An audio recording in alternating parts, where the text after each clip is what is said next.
Usually when I go to the mailbox, nothing exciting happens because I order stuff and it arrives, so I know what's coming. Today was like, for example, I got some new screwdrivers and I bought a new pocket watch. I can't actually remember which one I got it on eBay. It's not a pocket watch at all, it's a vintage stopwatch. That is a tasty little thing, look at that. Old Smith's. I hope it works. It's ticking.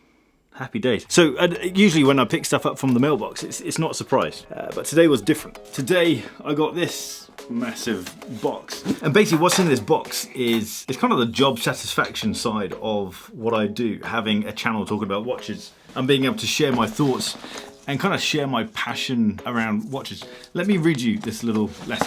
I won't read it all, but I'll kind of read the gist of it. So basically, this chap called Blair, he's a whiskey geek, so much so that he's written a book about whiskey, all aboard the whiskey train. So the note says, "Dear Adrian, I just wanted to send you this note and a wee dram to thank you for giving me the confidence to purchase my first Rolex. I collected my new DateJust 41 last week and I have now had it on the wrist for over a week. And I could not be happier with it. Your content reignited my interest in watches, which for me, that just feels like mission complete. That just feels like my job.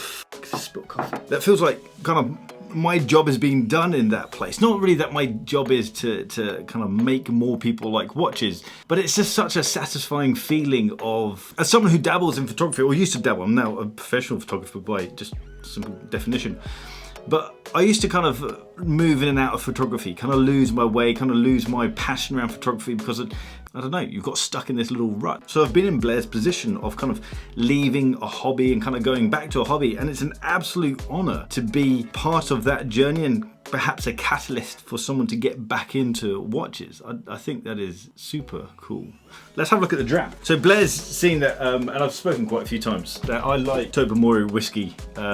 If you're familiar with whiskey, you probably know Tobermory, but it's not a particularly strong whiskey. I'd say it's quite a weak whiskey. I'm not a whiskey person in the slightest. I like this because there's nothing massively overpowering. It's not massively sharp.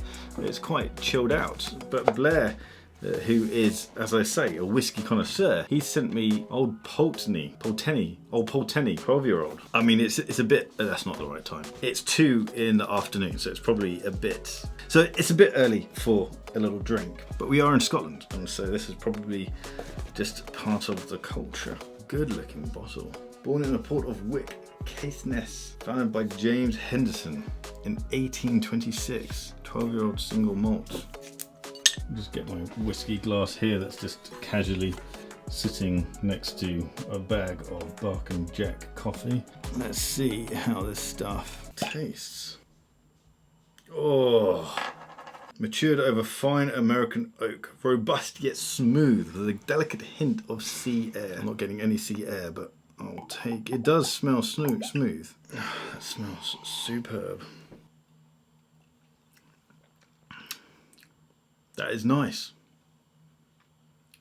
That is nice. Blair, thanks very much, buddy. This is going to sit up here next to the barkandjack coffee. Barkandjack wasn't started to spread the word of watches.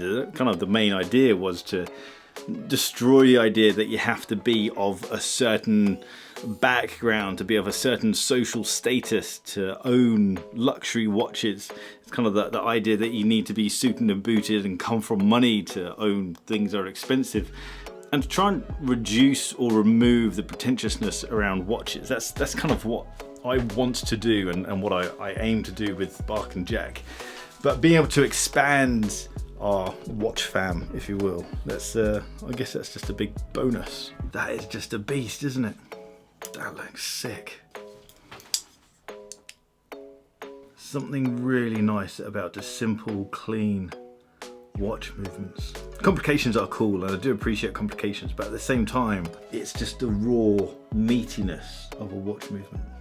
Anyway guys, just wanted to share that with you. If you're into whiskeys, check out Blair's book, The Pocket Guide to Whiskey, new edition.